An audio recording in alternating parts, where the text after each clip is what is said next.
abagambira mu ofisi ye arinabe kitongoro kitari cya government cya Sayansi Teachers Initiative obabire nibaramburaga mwa amashomero agubatiremo obuhereza bwa Science Kit no kumanya byarugiremo bwa nyuma yo kutongoza bwa aba ministry ekigendera kitu no kugira ngo science ko bya science ko byose nibishomesibwa twahindura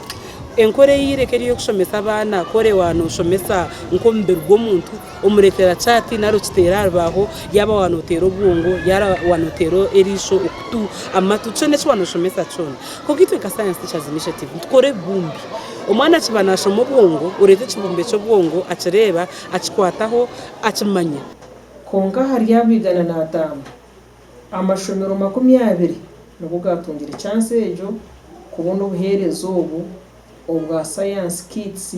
narshi oguru akaketa ka kit mwene ninkaka kabada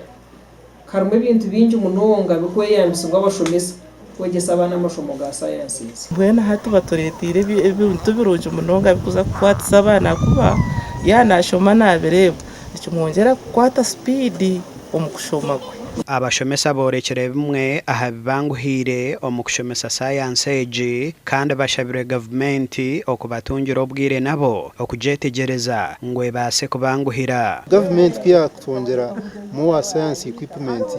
kikatuyamba okwegesa abana science concepts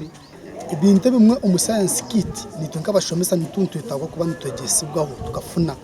workshops ezo kutwa updating aha bintu bimwe mbona aha burungi mukabire ni mpaga nashi n'intero muranga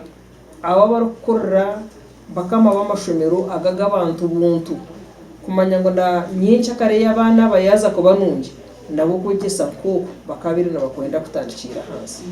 obuherezo bukiziro mu mashomero ga government aho aba Science Kit baterire ministry bwo bwegese omuranga go kubaho obuhagizi kureba ngo obuherezo obu bwayongerayo omu mashomero gona akasenta kutwabwine nko kabintu kingana kandi twabenisha aba government ngo tereho mukono twongere kuhereza amashomero gataratunze nangwa twaheza kuhereza gona tugarice tuhereze atwahire bice nabo baganyiriho mu muhendo amashomero rukaga 38 kurwo mu district 39 omwihanga ryona nugo gashikirwemo obuherezo obu kandi district ezero mu MITOOMA Rubirizi Ntungamo n'ezindi okurwo mu Matemba no mu Mashoma nizo zabutungire gasha kwa Ben Muhozi.